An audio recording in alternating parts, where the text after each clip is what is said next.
विभीषण की मृत्यु के बाद एक जीवन का अंत। विभीषण नाम का एक वृद्ध ब्राह्मण था जो काशी के पास एक गांव में रहता था। उसका जीवन संयमित था, परंतु उसने जीवन में कई अवसरों पर छल, लोभ और दूसरों को दुख दिया था। वह धर्म के अनुसार कर्म नहीं करता था और न ही पिंडदान या श्राद्ध में विश्वास रखता था।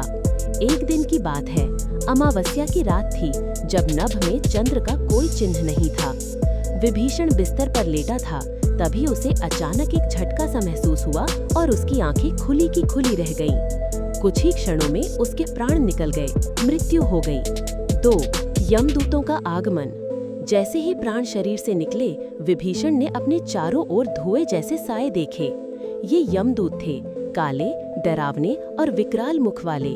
उन्होंने विभीषण की आत्मा को खींच लिया और कहा, तेरा समय समाप्त हुआ, अब चल, यमराज तेरा इंतजार कर रहे हैं।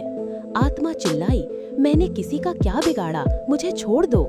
लेकिन यमदूत हंसते हुए बोले, तेरे पापों की सूची लंबी है, न्याय अब होगा। 3. आत्मा की भीषण यात्रा। विभीषण की आत्मा को यमलोक की ओर ले जाया गया। यह मार्ग अत्यंत पीड़ादायक था। तेज आंधियां, कांटों से भरी जमीन, प्यास, भूख और शरीर में झंझनाहट। रास्ते में कुत्तों और राक्षसों की छायाएं डराने लगीं। एक आवाज आती, यही है कर्मों की सजा का पहला स्वाद। यह यात्रा 17 दिनों तक चली। हर दिन उसे अपने बुरे कर्मों की याद दिलाई जाती। किसी विधवा को अपमानित करना, किसी गरीब की जमीन हथियाना, झूठी गवाही देना, दूसरों का तर्पण रोकना। 4. चित्रगुप्त का दरबार। अंततः आत्मा यमपुरी पहुंची। वहां का दृश्य भयानक था। लोहित नदी, चारों ओर चीखें और एक बड़ा राजमहल जिसके अंदर बैठे थे यमराज, काले वस्त्रों में, गदा हाथ में। चित्रगुप्त सामने आए। उन्होंने एक विशाल ग्रंथ खोला और कहा, विभीषण, जीवन में तूने सत्य का दिखावा किया, पर भीतर से छलिया खा।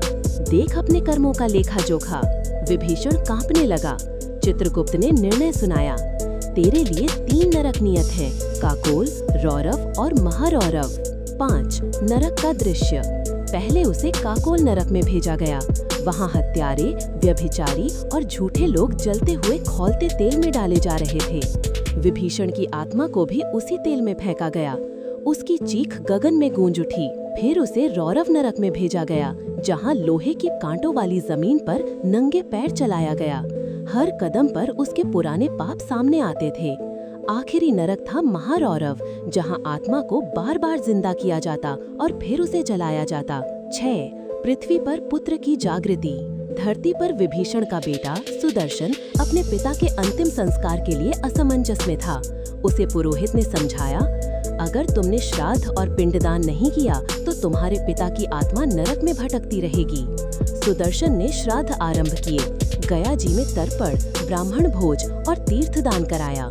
उसने गरुड़ पुराण का श्रवण भी कराया। यमलोक में सुदर्शन के कर्मों की आवाज पहुंची। एक दिव्य दूत आया, वैष्णव रूप में। उसने कहा, सुदर्शन ने अपने पिता के लिए सच्चे भाव से कर्म किए हैं, अब आत्मा का उद्धार होगा। विभीषण की आत्मा को नरक से बाहर निकाला गया और उसे दिव्य स्नान करवाया गया। फिर उसे एक विशाल पुल पर ले जाया गया, जिसे वैतरणी कहते हैं। यह नदी केवल पुण्य कर्मों से पार होती है। अब आत्मा को दिव्य वस्त्र पहनाकर पितृलोक ले जाया गया।